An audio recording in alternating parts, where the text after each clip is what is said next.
Hello and welcome to our second lesson on Business English for Event Planning. Here we go. This lesson focuses on conversational skills, listening comprehension, and vocabulary for the planning stage of an event. It is for intermediate speakers of English. If you have difficulty with this lesson, or you are looking to really improve your English, then I recommend one of my online courses that you can find at www.businessenglishclub.com. This is the second part of a conversation that you can find in Lesson 1.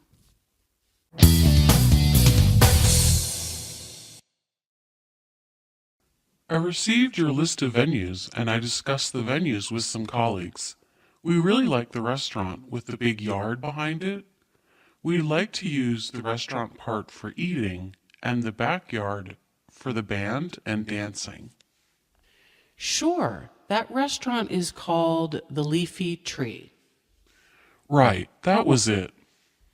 Okay, so I'll book that one. I wanted to mention that a lot of sneaker companies might be in town because the US Open is going on in the last week of September. That's a good thing because they might be able to attend your event also. We need to send them an invitation. That sounds great. I'll add our out-of-town sneaker clients and potential clients to the list.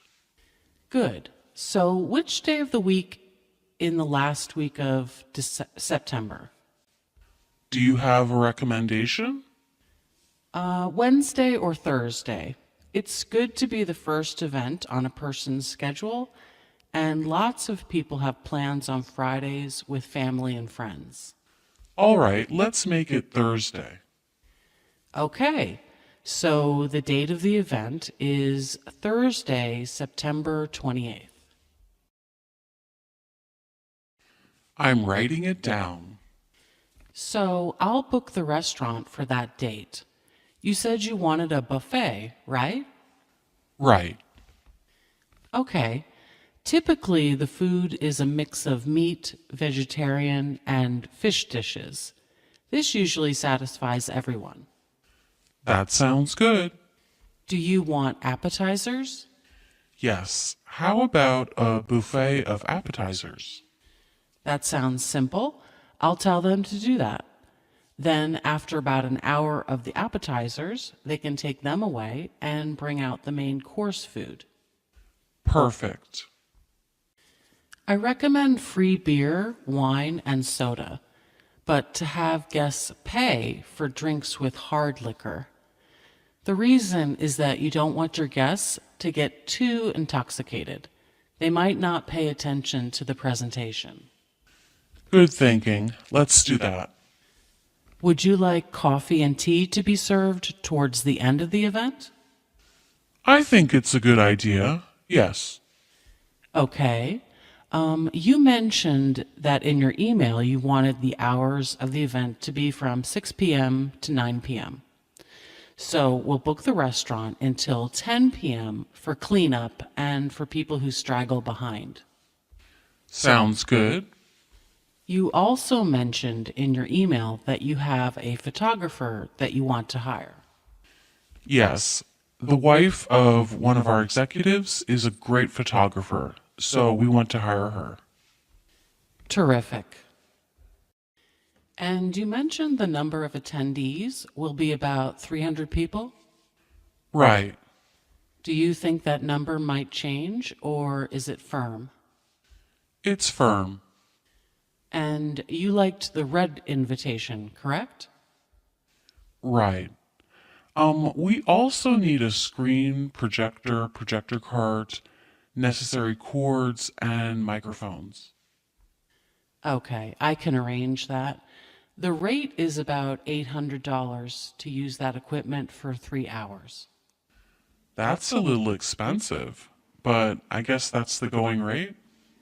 It's the going rate. I sent you 3 recordings of different bands. Did you listen to them? Yes, I really liked the band with the female singer. Okay, that band was called the Larks. So do you want me to book them? Yes. Okay. I'm thinking that we should have round tables of 8 to 10 guests. Round tables. Yeah, I like it. Okay. We have room in the budget for flowers on the tables. Would you like flowers on the tables? That would be nice, sure. I trust you on the florist. Just send me a sample of some arrangements. Sure, I'll email that to you. Do you prefer to have assigned seats? I don't think so. Okay. I do recommend, though, that you have one staff member at each table to answer questions and promote a positive feeling. That's a good idea. I'll take care of that. All right. And you're also handling the RSVPs, right? Yes. If the RSVPs are low, I recommend calling people to encourage attendance. Good idea. And promoting the event on your website is recommended. Yes, another good idea. I'll tell our website team to advertise it on there. So I will be sending you an outline of the itinerary for the event. I think the presentation should be at 8 p.m. That sounds right. All right. So I'll send you an itinerary and take care of the things we talked about. Great.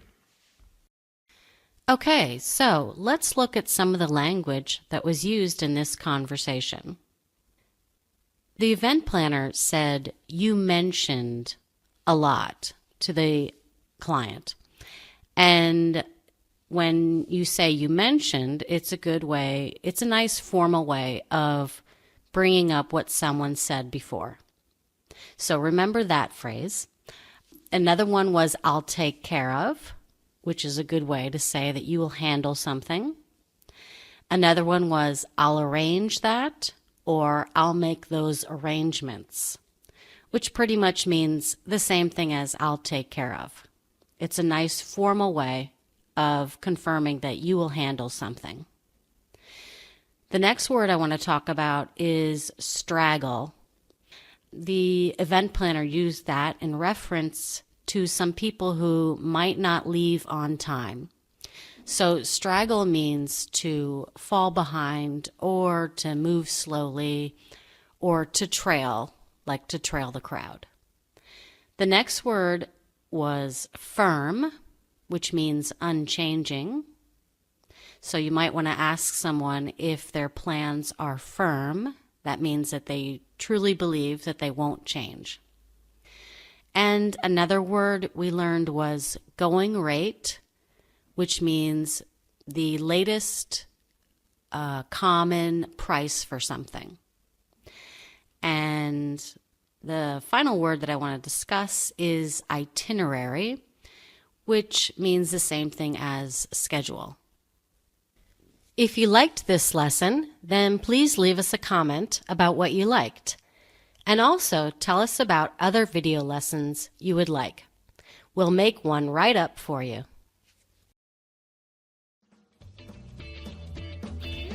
Well, that's the end of the lesson. Good job. This was brought to you by the Business English Club. If you are interested in more videos like this, please like and subscribe. And please leave a comment as to any suggestions that you may have for the next video.